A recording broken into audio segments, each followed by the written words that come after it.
वक्रतुंड महाकाय सूर्यकोटि समप्रभा निर्विघ्नं कुरु मे देव सर्वकार्येषु सर्वदा।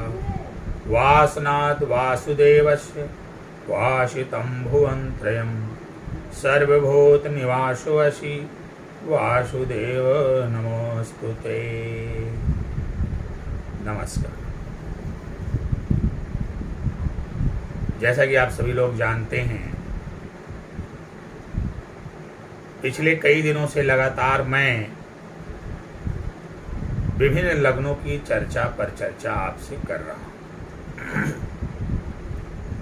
कि किस लग्न में कौन सा रत्न धारण करना चाहिए या फिर कौन सा उपाय करना चाहिए, जिसके द्वारा हम अपने जीवन में चल रही या आने वाली सभी समस्याओं, परेशानियों, बाधाओं, रोग, रिप, ऋण इत्यादि से छुटकारा पा सकें, हमारा जीवन सुख, समृद्धि, खुशहाली एवं सफलता के मार्ग पर अग्रसर हो सके। तो इस क्रम में अभी तक मैंने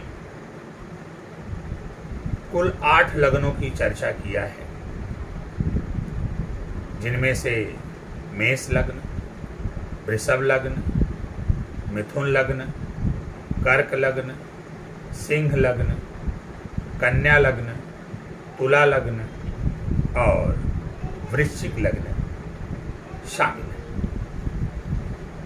इनके संदर्भ में मैंने अपना वीडियो बना करके अपने YouTube चैनल पर डाल दिया है।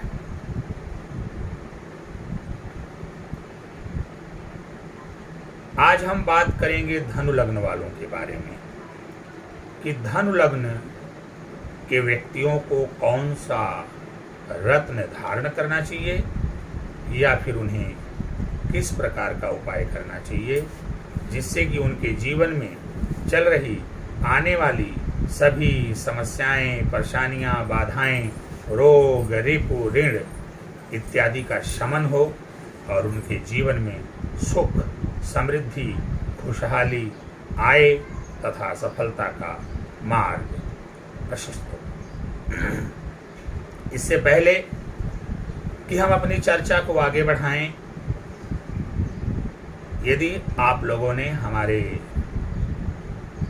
उन वीडियोस को नहीं देखा है जो हमने ज्योतिष के संदर्भ में मेष लग्न से वृश्चिक लग्न तक बनाया हुआ है, तो आप सभी लोग हमारे YouTube चैनल दिव्य ज्योतिष परामर्श को सब्सक्राइब करें, बेल आइकन का बटन भी दबाएं और जा कर के चैनल के अंदर आप उन वीडियोस को देख सकते हैं और जो भी उपाय या रत्नों को धारण करने की बात की गई है उसका अक्षरशः पालन करके आप अपने जीवन को सुख, समृद्धि, खुशहाल एवं संपन्न बना सकते हैं। तो एक बार पुनः आपसे ये निवेदन करते हुए कि आप सभी लोग हमारे YouTube चैनल दिव्य ज्योतिष परामर्श केंद्र को सब्सक्राइब करें, बेल आइकन का बटन भी दबाएं, अपने दोस्तों, मित्रों से भी, सगे संबंधियों से भी सब्सक्राइब करवाएं, ताकि ज्योतिष को लेकर के जो विभिन्न प्रकार की चर्चाएं, परिचर्चाएं मैं आप सभी लोगों के बीच में कर रहा हूं, वो तमाम लोगों तक पहुंच सकें और सभी लोग उससे लाभान्वित हो सकें। तो आशा करते हैं कि आप हमारे YouTube चैनल को सब्सक्राइब भी करेंगे और लोगों से सब्सक्राइब भी करवाएंगे। आइए देर ना करते हुए हम अपनी चर्चा पर चलते हैं, अपने टॉपिक पर चलते हैं। जैसा कि हमने प्रारंभ में ही बताया कि आज हम धनु लग्न के विषय में आप सभी लोगों से बात करने वाले हैं कि धनु लग्न में हमें कौन सा रत्न धारण करना है या किस प्रकार के उपाय करने हैं, जिसके द्वारा हम अपने जीवन में चली आ रही या फिर आने वाली भविष्य की सारी समस्याओं, परेशानियों, बाधाओं, रोग, ऋण इत्यादि का शमन कर सकें, उनसे छुटकारा पा सकें अपने जीवन को सुख, समृद्धि, खुशहाली एवं सफलता के मार्ग पर अग्रसर कर सकें। तो आइए, इससे पहले कि हम अपनी चर्चा को विस्तार प्रदान करें, थोड़ी सी 2 मिनट की बात कर लेते हैं धनु राशि के बारे में और धनु लग्न के व्यक्तियों के व्यक्तित्व के संदर्भ में। प्रिय मित्रों, धनु राशि अग्नि तत्व की राशि होती है।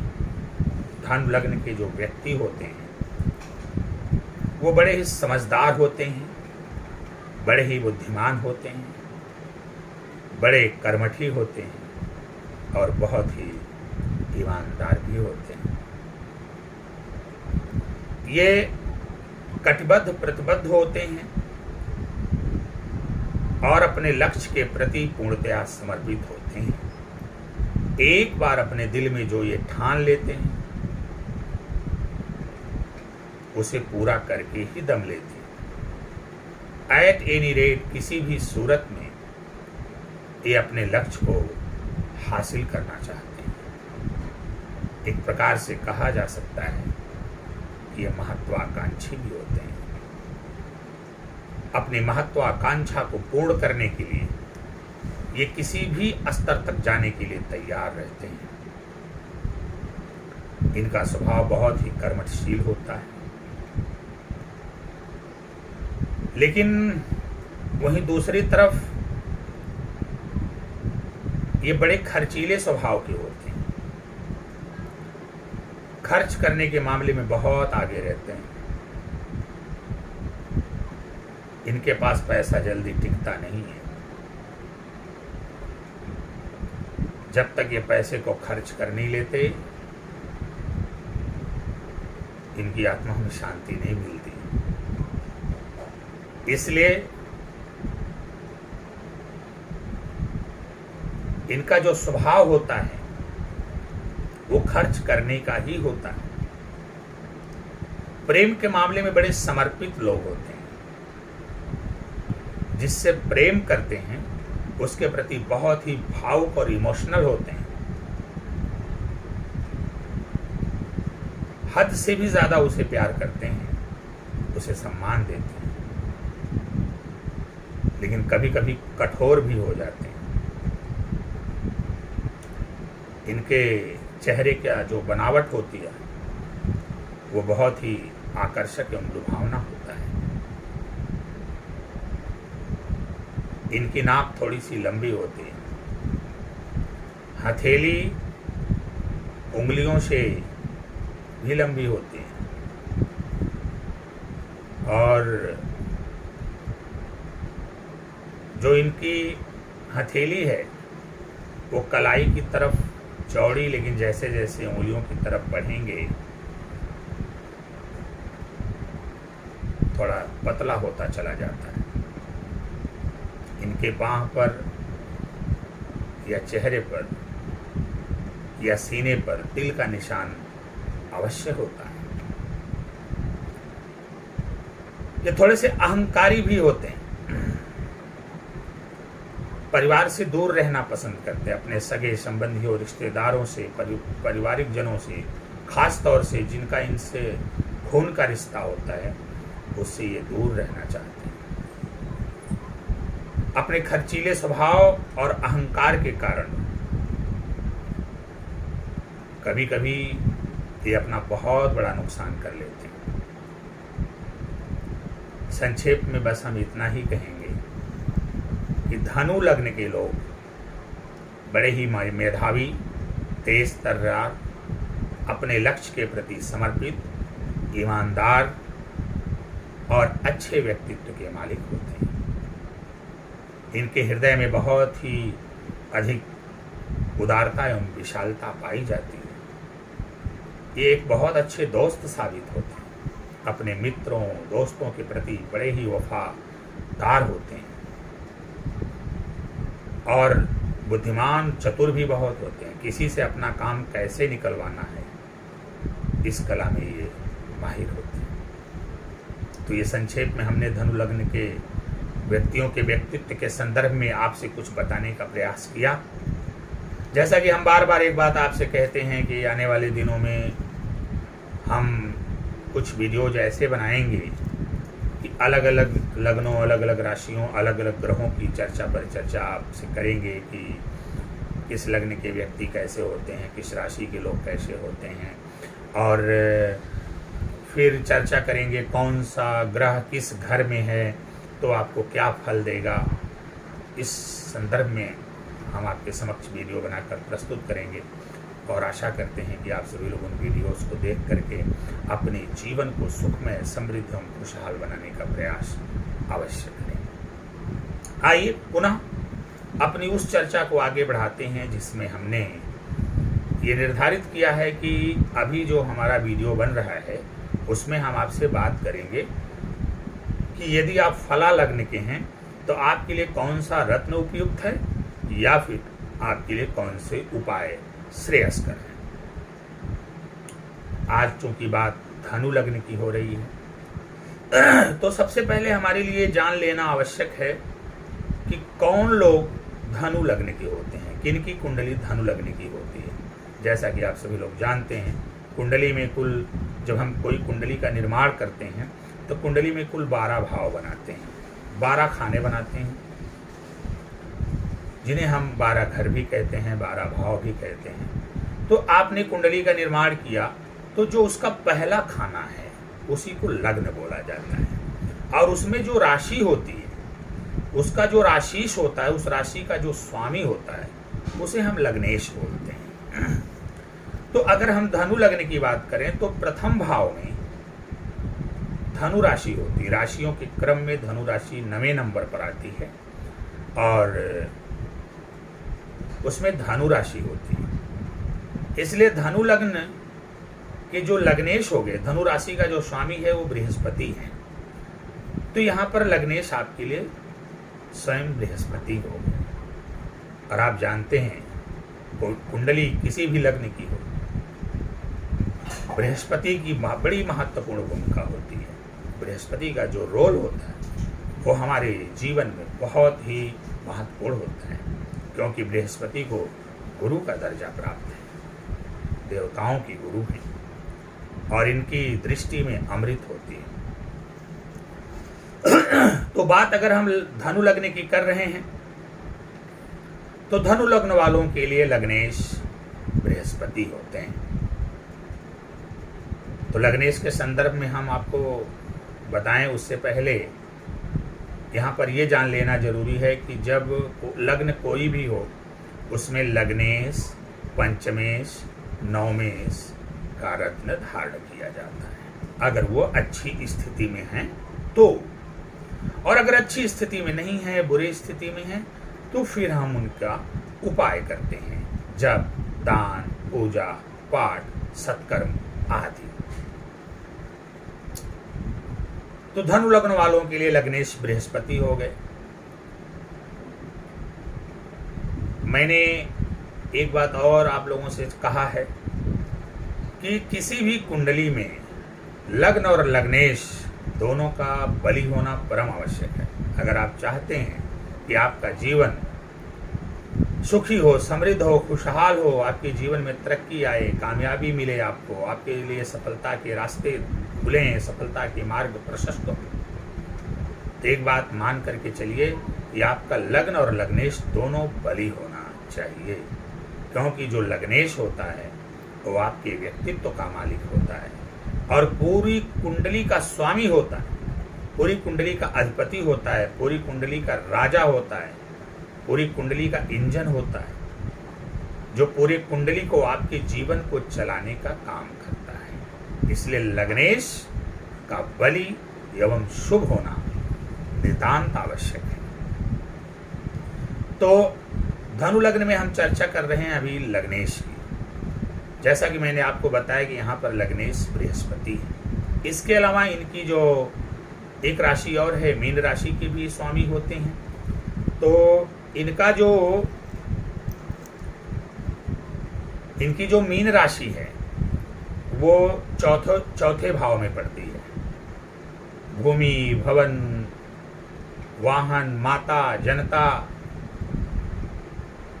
का विचार वहां से किया जाता है, सुख का विचार वहां से किया जाता है। तो इस प्रकार हम कह सकते हैं कि आपके लग्नेश बृहस्पति एक तरफ तो आपके लग्नेश हैं, वहीं दूसरी तरफ आपके सुखेश भी हैं। दो दो केंद्रों के स्वामी हो गए, लग्न के भी स्वामी हो गए, सुख भाव के स्वामी हो गए। इसलिए अब यहाँ पर बृहस्पति देव जो कि आपके लग्नेश हैं, ये बहुत ही शुभ एवं राजयोग कारक ग्रह आपके लिए बन गए। ऐसी स्थिति में इनका बली होना और शुभ होना नितांत आवश्यक है। कुछ लोग यहाँ पर कह सकते हैं कि बृहस्पति दो दो केंद्रों के स्वामी हैं, लग्न के भी स्वामी हैं और चौथे भाव के भी स्वामी हैं। केंद्र भाव, ये भी केंद्र है, वो भी केंद्र है, तो दो केंद्रों के स्वामी हैं। तो कहीं ऐसा तो नहीं कि ये केंद्राधिपति दोष से पीड़ित हो जा रहे हैं। तो इसके संदर्भ में आपको मैंने बार बार बताया है कि लग्नेश को केंद्राधिपति दोष नहीं लगता, लग्नेश केंद्राधिपति दोष से मुक्त होते हैं। इसलिए आपको यहाँ पे बृहस्पति को शुभ और बलवान करना नितांत आवश्यक है। अब इसके लिए आपको देखना पड़ेगा कि बृहस्पति की स्थिति क्या है, किस भाव में, शुभ भाव में होने चाहिए। केंद्र में, त्रिकोण में हो, छठे, अठे, बारहवें छोड़ करके और किसी घर में हो और किसी भाव में हो, तो ये शुभ स्थान हो और ये आपके लिए बहुत ही शुभ एवं प्रबल राजयोग कारक बन जाएंगे। ऐसी स्थिति में यदि आज तक आपने पुखराज नहीं धारण किया है तो किसी अच्छे ज्योतिषी से परामर्श लेकर के आंख मूंद करके आप इनके रत्न पुखराज को जरूर धारण कर लीजिए। पुखराज आपके लिए बहुत ही शुभ, योगकारी एवं चमत्कारी रत्न सिद्ध होगा। मित्रों, यदि हम अपने लग्नेश बृहस्पति को बलि करेंगे तो भूमि, भवन, माता का, जनता का, तमाम प्रकार की जो सुख सुविधाएं हैं वो हमें प्राप्त होंगी। हमारा व्यक्तित्व अच्छा होगा, समाज में हम प्रतिष्ठित होंगे, हमें सम्मान की दृष्टि से देखा जाएगा। हमारे जीवन में किसी भी प्रकार की जो समस्या, परेशानी, बाधा चल रही है, हमारे जीवन में जो रोग और रिपु और ऋण हमको परेशान कर रहे हैं, उनसे हमें छुटकारा मिलेगा। संतान प्राप्ति के योग नहीं बने हैं तो आप जैसे ही बृहस्पति को शुभ और बलवान करेंगे, संतान प्राप्ति के योग बनेंगे। आपको संतान की प्राप्ति अवश्य होगी। आपका विवाह नहीं हो पा रहा है, वैवाहिक जीवन डिस्टर्ब है, इन सारी समस्याओं से आपको छुटकारा मिलेगा। आपका विवाह होगा, विवाह के योग बनेंगे और साथ ही साथ वैवाहिक जीवन आपका सुखमय हो जाएगा। पति से किसी भी प्रकार का यदि विवाद है, कोर्ट केस, कचहरी इत्यादि तलाक तक की नौबत आई है, तो बृहस्पति को शुभ और बलि करते ही उससे आपको छुटकारा मिलेगा। आपकी बात बनेगी, आपके बीच समझौता हो जाएगा। आप और आपके जीवन साथी के बीच प्रेम का भाव पैदा होगा। आपका जीवन सुखी होगा, समृद्ध होगा, खुशहाल होगा। तो आपको रत्न तब धारण करना है जब बृहस्पति छठे, अठे, बारहवें को छोड़ करके बाकी के घरों में हों। बस नीच के नहीं होने चाहिए। आप किसी अच्छे ज्योतिषी से परामर्श ले लीजिए और उनके रत्न को धारण कर लीजिए। आशा करते हैं कि आप मेरी बातों का श्रवण करके, मेरी बातों का अक्षरशः पालन करते हुए बृहस्पति की स्थिति को देख करके उनके रत्न पुखराज को धारण करेंगे और अपने जीवन को सुखी, समृद्ध एवं खुशहाल बनाएंगे। लेकिन वहीं पर लग्नेश बृहस्पति यदि बुरे भावों में है, छठवें में है, अठवें में है, बारहवें में हो या फिर नीच के हो गए हैं, तो फिर आप इनका रत्न धारण करने से बचिए और उसकी जगह पे आप इनका उपाय करिए, इनका जप करिए, इनका दान करिए, पूजा पाठ करिए, सत्कर्म करिए। यदि बृहस्पति छठे, अठे, बारहवें हैं या फिर नीच के हो गए हैं तो इनके उपाय में आप भगवान विष्णु की आराधना करिए और प्रत्येक दिन ओम ब्रीम बृहस्पते नमः एक माला जाप करिए। यदि आप महिला हैं तो बृहस्पतिवार का व्रत करिए। केले के पेड़ में जल दीजिए, घी का दीपक जलाइए, पीले वस्त्र धारण करिए, केसर मिलाकर के पीला चंदन लगाइए।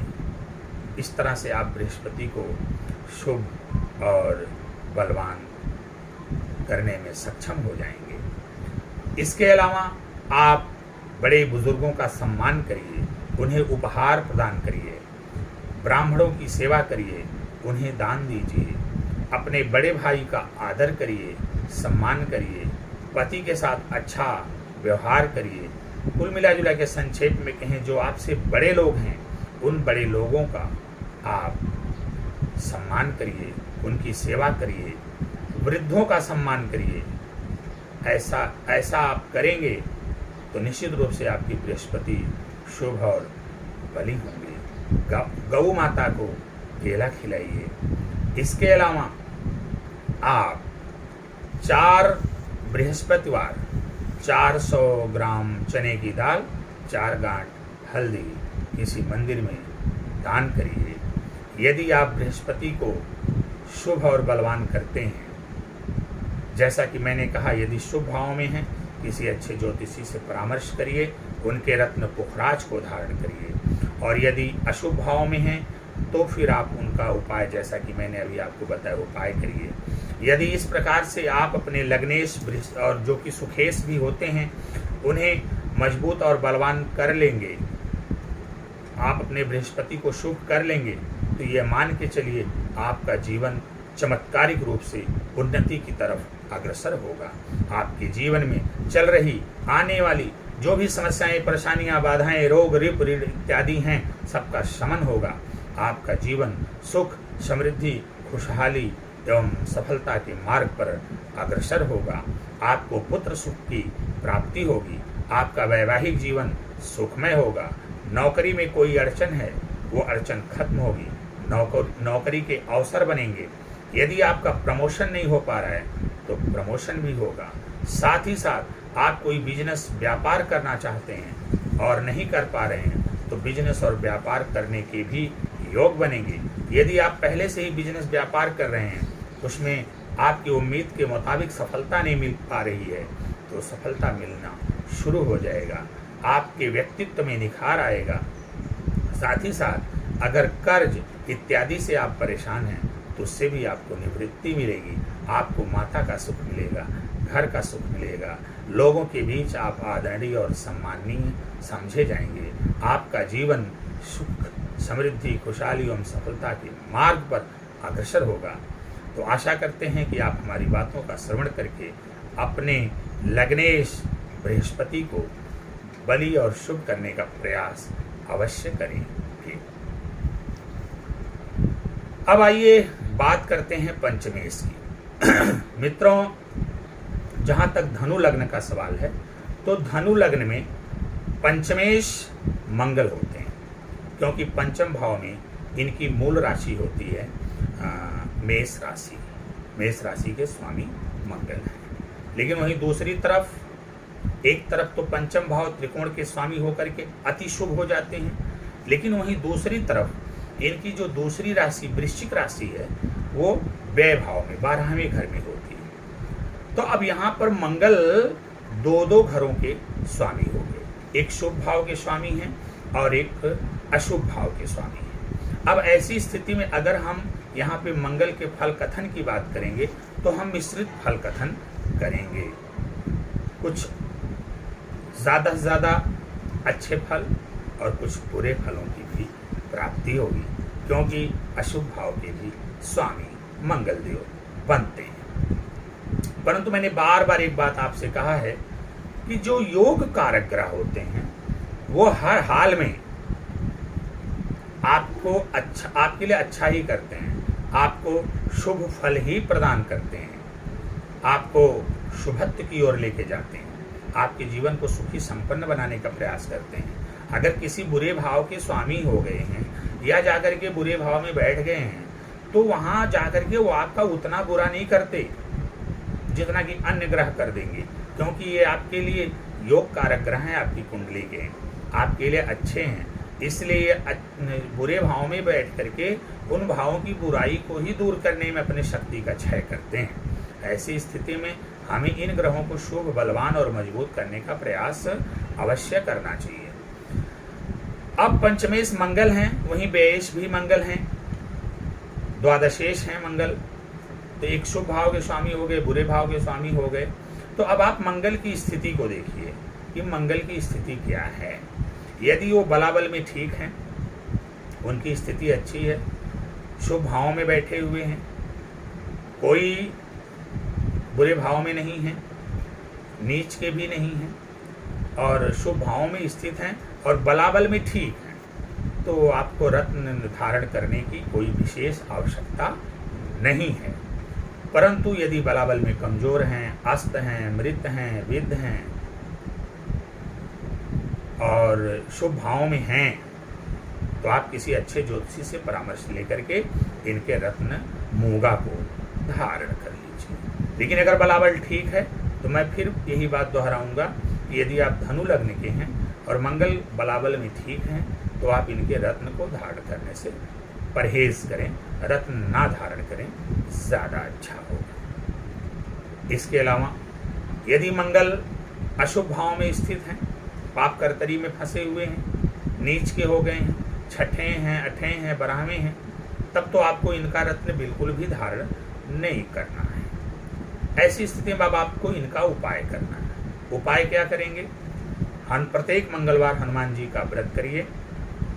यदि आप महिला हैं तो भगवान कार्तिकेय का व्रत करिए, उनके मंदिर जाइए, दर्शन पूजन करिए, प्रत्येक मंगलवार हनुमान जी को चोला चढ़ाइए और छोटे भाई का सम्मान करिए। ओम क्राम क्रीम क्रौं सह भौमाय नमः एक माला प्रतिदिन जाप करिए। मंदिरों में मशहूर का दान करिए, अपने छोटे भाई का सम्मान करिए, उन्हें उपहार इत्यादि देते रहिए। दोस्तों के साथ, मित्रों के साथ मधुर संबंध बना करके रखिए।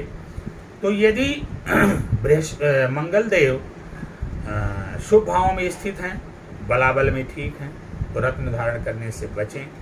यदि शुभ भाव में स्थित हैं, बलाबल में कमज़ोर हैं, तो आप किसी अच्छे ज्योतिषी से परामर्श करके मंगल के रत्न मूंगा को धारण कर लीजिए। लेकिन यदि अशुभ भाव में स्थित हैं, नीच के हो गए, पाप कर्तरी में हैं, पाप पीड़ित हैं, तब तो आपको इनका रत्न बिल्कुल भी धारण नहीं करना है। तब फिर जैसा कि मैंने आपको बताया है उस प्रकार का आपको उपाय करना है। तो मित्रों, यदि आप पंचमेश मंगल को बलि करेंगे तो ये आपके पंचम भाव के स्वामी हैं, आपके संतान भाव के स्वामी हैं, आपके ज्ञान भाव के स्वामी हैं, वहीं द्वादश शेष होने के नाते आपके व्यय भाव के भी स्वामी हैं। तो यदि आप, जैसा कि मैंने उपाय बताया, इन उपायों को अपनाएंगे तो ये मान करके चलिए कि आपके ज्ञान में वृद्धि होगी, संतान सुख की प्राप्ति होगी और जो आपका अनाधिक्य व्यय हो रहा है, अनावश्यक रूप से जो आपके पैसे बर्बाद हो रहे हैं, पैसे खर्च हो जा रहे हैं, व्यय की अधिकता हो गई है, तो उन सारी चीज़ों से आपको छुटकारा मिलेगा। आपके जीवन में सुख समृद्धि खुशहाली आएगी, सफलता के मार्ग प्रशस्त होंगे। आपके जीवन में चल रही आने वाली सभी समस्याएं, परेशानियां, बाधाएं, रोग, ऋण इत्यादि का शमन होगा। आपका जीवन खुशियों से भर जाएगा। मंगल साहस हैं, मंगल ऊर्जा हैं, मंगल शक्ति हैं, मंगल पावर हैं। ऐसी स्थिति में मंगल का शुभ एवं बलि होना नितांत आवश्यक होता है। मंगल कर्म की तरफ प्रेरित करते हैं। जिस व्यक्ति के अंदर साहस होता है, धैर्य होता है, वही जाकर के जीवन में सफलता को प्राप्त करता है। और मंगल का सीधा संबंध आपके साहस और आपके धैर्य, आपकी कर्मठता से, आपकी ऊर्जा से होता है। इसलिए मंगल का शुभ और बलि होना नितांत आवश्यक है। मंगल यदि कमजोर होंगे, अशुभ होंगे, तो आप कर्ज के बोझ तले दबेंगे। आपके छोटे भाई से आपको दिक्कत होगी, वो परेशान होगा, दिक्कत में रहेगा।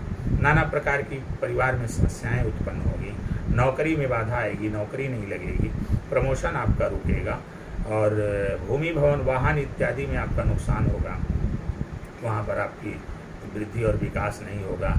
साथ ही साथ आप बहुत ही लेजी किस्म के व्यक्ति हो जाएंगे, बहुत आलसी हो जाएंगे और आपका किसी भी काम में मन नहीं लगेगा। व्यापार आपका ठप पड़ जाएगा, आपके ऊपर कर्जे का बोझ बढ़ जाएगा, व्यापार की स्थापना नहीं कर पाएंगे, आपका स्वभाव चिड़चिड़ा हो जाएगा, आपके शरीर में खून की कमी हो जाएगी। ऐसी स्थिति में आपको अपने मंगल को शुभ और बलवान अवश्य करना चाहिए, क्योंकि मंगल आपके पंचमेश हैं। आपके इष्ट देव हनुमान जी हैं, महिला हैं, आपके इष्ट देव कार्तिकेय भगवान हैं। इसलिए आप भगवान कार्तिकेय और बजरंगबली हनुमान जी की सेवा में अपने जीवन को समर्पित कर दीजिए। संकट के किसी भी घड़ी में जब आप इनको याद करेंगे, इनकी कृपा आपको प्राप्त होगी। आपका जीवन में आने वाला या चल रहा जो भी संकट है वो समाप्त हो जाएगा। तो मित्रों, आशा करते हैं कि हमारे इन बातों को सुनने के बाद हमारी बातों का अक्षरशः पालन करते हुए, जैसा कि मैंने मंगल की स्थिति को लेकर के बताया कि कब रत्न पहनना है और कब उपाय करना है, यदि आपने मेरी बातों का अक्षरशः पालन करते हुए अपने मंगल को शुभ और बल्लभ करने का प्रयास किया, तो ये तय मान करके चलिए कि आपके जीवन में चल रही आने वाली जो भी समस्याएं, परेशानियां, बाधाएं, रोग, रिप, ऋण इत्यादि हैं, सबका शमन होगा। आपका जीवन सुख, समृद्धि, खुशहाली एवं सफलता के मार्ग पर अग्रसर होगा। दुनिया की कोई ताकत आपको पराजित नहीं कर पाएगी। नौकरी के अवसर बनेंगे, आपको नौकरी प्राप्त होगी, आपके नौकरी में प्रमोशन होगा, बिजनेस व्यापार आपका उच्च कोटि का हो जाएगा, आप व्यापार करने में भी सक्षम हो जाएंगे, आपका कर्ज खत्म होगा और धीरे धीरे करके आपको संतति सुख की भी प्राप्ति होगी, पुत्र सुख की प्राप्ति होगी, आपके शरीर में खून की अधिकता बढ़ेगी, आपका शरीर जो है अच्छा हो जाएगा, सुखी हो जाएगा, आप निरोगी हो जाएंगे। इसलिए और आपका जीवन बहुत ही ऊंचाई पर चला जाएगा। आप फर्श से अर्श की ऊंचाई पर जाएंगे, धरती से आसमान की ऊंचाई पर जाएंगे। आशा करते हैं कि मेरी बातों का श्रवण करने के बाद आप अपनी कुंडली में मंगल देव को शुभ और बलवान करते हुए अपने जीवन को सुखी, समृद्ध एवं खुशहाल बनाने में कोई कसर नहीं बाकी करेंगे। अपने जीवन को सुखमय एवं संपन्न बनाएंगे और प्रतिष्ठित लोगों में आपकी गणना हो। तो ये तो बात रही पंचमेश की। अब आइए बात करते हैं भाग्येश, नवमेश की। तो जब हम नवम भाव को देखते हैं धनु लग्न में, तो नवम भाव में सिंह राशि होती है। सिंह राशि के जो स्वामी हैं स्वयं सूर्य देव हैं। और सूर्य देव के बारे में आपको कुछ बताना नहीं, आप तो जानते हैं कि सूर्य ग्रहों के राजा हैं। इसके पहले मैंने एक छोटा सा वीडियो बनाया था, उसमें अलग अलग लग्नों में सबसे प्रबल एवं शुभ एवं राज योग कारक ग्रह की चर्चा किया था। तो उस बात को आज हम पुनः दोहरा देते हैं। यदि आप धनु लग्न के हैं तो आपके लिए सबसे शुभ एवं प्रबल राजयोग कारक ग्रह बनते हैं सूर्यदेव। क्योंकि सूर्यदेव एक तरफ जहां ग्रहों के राजा होते हैं, वहीं दूसरी तरफ कुंडली के सबसे पावरफुल और महत्वपूर्ण ग्रह होते हैं। ये आपको उच्च अधिकारियों से सम्मान दिलवाते हैं, आपका प्रमोशन करवाते हैं, आपको नौकरी लगवाते हैं, आपके पिता से संबंध को अच्छा करते हैं, आपके जीवन को चमकाने का प्रयास करते हैं, आपके जीवन को सुख, समृद्धि और खुशहाली की तरफ लेकर के जाते हैं। आपको पद, मान और प्रतिष्ठा की प्राप्ति होती है। तो ये मान करके चलिए कि यदि आप धनु लग्न में हैं तो जो भाग्येश आपके सूर्य हैं, ये आपके लिए अति शुभ एवं प्रबल राजयोग कारक ग्रह होते हैं। मैं भाग्येश को बलि करने की बार बार इसलिए बात करता हूँ क्योंकि भाग्य कर्म इंसान के अधीन होता है, लेकिन भाग्य जो है वो भगवान के अधीन होता है। आप बार बार ये कहते हुए बहुत सारे लोगों को सुनते हैं कि हमने बहुत मेहनत कर रहे हैं लेकिन हमारा भाग्य साथ नहीं दे रहा है। भाग्य कैसे साथ देता है? भाग्य के साथ देने का मतलब ही होता है भगवान का साथ मिलना। यदि आपको भगवान का साथ मिल जाए तो फिर आपका जीवन सुखी और संपन्न होने से भला कौन रोक सकता है। तो भाग्येश जो होते हैं वो कहीं न कहीं भगवान के ऊपर डिपेंड करता है। भाग्य का साथ मिलने का संदर्भ मतलब होता है कि आपके ऊपर भगवान की असीम कृपा का हो जाना। इसलिए आप किसी भी लग्न के हों, भाग्येश पर आपकी पैनी दृष्टि होनी चाहिए और भाग्येश को शुभ और बली करने का प्रयास अवश्य करना चाहिए। क्योंकि जब भाग्येश बली होगा तब आपको भगवान की कृपा प्राप्त होगी। और जिस किसी भी इंसान के जीवन में भगवान की कृपा प्राप्त हो जाती है, ये मान करके चलिए, इंसान में क्या रखा है, शैतान भी आपका कुछ बिगाड़ नहीं सकते।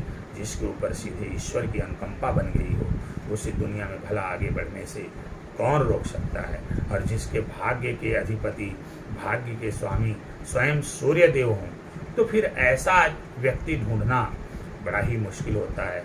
आप अपने आप को परम भाग्यशाली समझिए कि आपके भाग्य से सूर्य हैं। ऐसी स्थिति में अब आपको सूर्य को शुभ और बलवान करने का प्रयास अवश्य करना चाहिए। ज़्यादा से ज़्यादा उपाय यदि आप धनु लग्न के हैं तो आप सूर्य का करिए। आप किसी अच्छे ज्योतिषी से परामर्श लीजिए और देखिए कि आपकी कुंडली में सूर्य की क्या स्थिति है।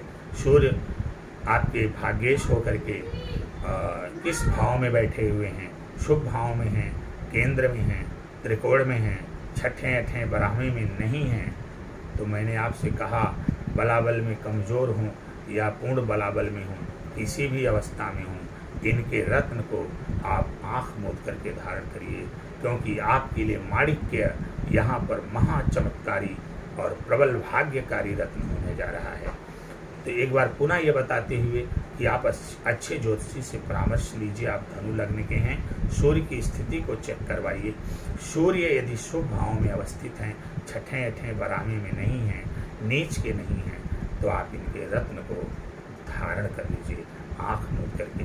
यदि आप धनु लग्न के हैं और आपने सूर्य के शुभ भाव में अवस्थित होने के बावजूद भी यदि आपने अभी तक माणिक्य नहीं धारण किया है, तो आपके जीवन की बहुत बड़ी भूल है और बहुत बड़ी कमी है। आप अपने जीवन को कहीं न कहीं बर्बाद करने का प्रयास कर रहे हैं। यदि आप जीवन में संघर्ष कर रहे हैं, सफलता नहीं प्राप्त हो रही है, नौकरी नहीं लग पा रही है, बिजनेस व्यापार नहीं चल पा रहा है, उच्च अधिकारियों का सपोर्ट नहीं मिल पा रहा है, प्रमोशन नहीं हो पा रहा है, समाज में आपको मान सम्मान, इज्जत, पद, प्रतिष्ठा नहीं प्राप्त हो पा रही है, कहीं न कहीं कुछ ऐसी विवादास्पद स्थितियां बन जाती हैं कि कोर्ट कचहरी एवं जेल जाने की नौबत आ जाती है, तो जाहिर सी बात है आपने लगता है अपने सूर्य को बलि नहीं किया। सूर्य के शुभ भाव में भी स्थित होने के बावजूद भी आपने उनके रत्न माणिक्य को धारण नहीं किया है। तो यदि आप धनु लग्न के हैं, सूर्य छठे अठे बराहवे नहीं हैं, नीच के नहीं हैं, तो आप इनके रत्न माणिक्य को आँख मूंद करके आप विलंब धारण कर लीजिए। ऐसा करते ही आपका जीवन सुख समृद्धि खुशहाली एवं सफलता के मार्ग पर अग्रसर होगा। आपके जीवन में चल रही आने वाली सभी समस्याएं, परेशानियां, बाधाएं, रोग, रिपु, ऋण इत्यादि समाप्त हो जाएंगे। आपको समाज में मान, पद, प्रतिष्ठा की प्राप्ति होगी, उच्च अधिकारियों का सपोर्ट मिलेगा, पिता से आपके संबंध मधुर होंगे, पिता से आपको बहुत फायदा होगा, साथ ही साथ संतान सुख की प्राप्ति होगी, वैवाहिक जीवन की समस्याओं का समाधान होगा, विवाह के योग बनेंगे, नौकरी लगेगी, नौकरी में प्रमोशन होगा, बिजनेस व्यापार आपका अच्छा चलेगा, धन का आगमन अच्छा होगा, भाग्य आपका सपोर्ट करेगा, ईश्वर की कृपा, भगवान की कृपा आपको प्राप्त होगी। तो आप यदि सूर्य शुभ भाव में स्थित हैं, बलाबल में कमज़ोर हों या पूर्ण बलाबल हों, तो भी आप उनके रत्न यदि धनु लग्न के हैं तो माणिक्य को अवश्य धारण कर लीजिए। आशा करते हैं कि आप सूर्य के रत्न माणिक्य को धारण करके अपने जीवन को सुख समृद्ध खुशहाल बनाएंगे और सफलता के मार्ग को प्रशस्त करेंगे। लेकिन वहीं पर यदि सूर्य अशुभ भाव में स्थित हैं और छठे अठे बराहवे हैं, नीच के हो गए हैं, तो फिर मैं इनके रत्न माणिक्य को धारण करने से मना करूंगा। फिर मैं इनका उपाय करवाऊंगा। इनके लिए जप करेंगे, आप दान करेंगे, सत्कर्म करेंगे, तब आपके सूर्य शुभ होंगे, बली होंगे और मजबूत होंगे और आपको अच्छा परिणाम देना शुरू करें।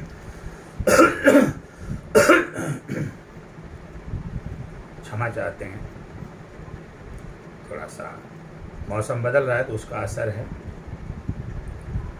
तो फिर हमने कहा कि यदि सूर्य शुभ भाव में हैं, चूँकि आपके भाग्येश हैं, तो अगर आप ईश्वर की कृपा पाना चाहते हैं तो आप माणिक को आँख मूंद करके धारण करिए, किसी अच्छे ज्योतिषी से परामर्श लेकर के। लेकिन यदि वहीं सूर्य अशुभ भाव में है, छठे हैं, अठे हैं, बरहवें हैं, या मृत हैं, मृत अवस्था में, वृद्ध अवस्था में हैं, बहुत क्षीण हो चुके हैं और उनके बलाबल में बहुत कमी है, और छठे अठे बरहवें में स्थित हैं, पाप पीड़ित हैं, ऐसी स्थिति में आप इनके रत्न माणिक को धारण करने से बचें और इनका उपाय करें। अब उपाय में आपको क्या करना है? सबसे पहले आपको भगवान सूर्यदेव को अर्घ्य देना है। तांबे के लोटे में जल डाल करके उसमें लाल चंदन, लाल फूल और गुड़, चावल मत डालिएगा, ये 3 चीज़ें डाल करके आप भगवान सूर्यदेव को जल दीजिए।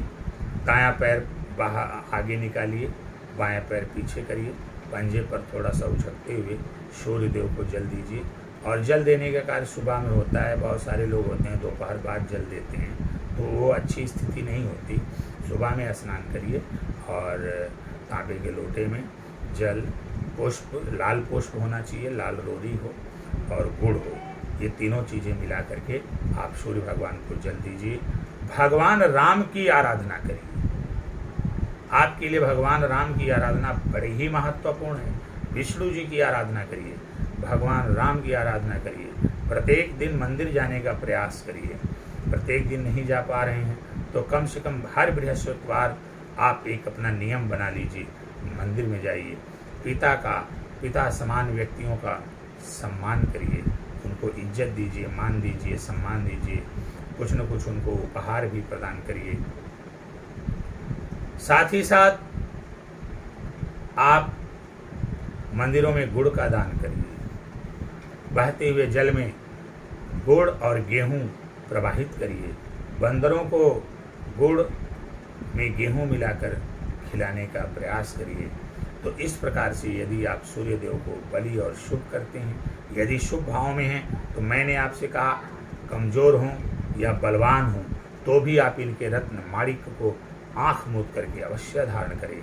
परंतु यदि अशुभ भाव में हैं तो फिर जैसा कि मैंने आपको बताया, आप इनके उपाय को करिए, जप करिए, दान करिए, लोगों का सम्मान करिए, उच्च अधिकारियों के साथ अच्छे संबंध बनाइए, पिता को प्रणाम करिए, पिता का सम्मान करिए, पिता की सेवा करिए, उनको सुख समृद्धि प्रदान करिए। यदि आप ये सारे उपाय करते हैं, शुभ भाव में होने पर उनके रत्न माणिक को धारण करते हैं, अशुभ भाव में होने पर आप उनका जप और दान करते हैं, ऐसा अगर आप करेंगे, आपके सूर्य शुभ और बली होंगे। जैसे ही सूर्य शुभ और बली होंगे, आपका भाग्य प्रबल होगा और भाग्य आपका साथ देना शुरू करेगा। आपके ऊपर जैसे ही भाग्य समर्थन देने लगता है, वैसे ही ईश्वर की अनुकंपा प्राप्त होने लगती है। और जिस किसी भी व्यक्ति के जीवन में ईश्वर की अनुकंपा प्राप्त होने लगती है, उसको जीवन में बुलंदी पर, ऊंचाई पर जाने से कोई रोक नहीं सकता। आपके जीवन में चल रही आने वाली सभी समस्याएं, परेशानियां, बाधाएं, रोग, रिप, ऋण इत्यादि का श्रमण होगा।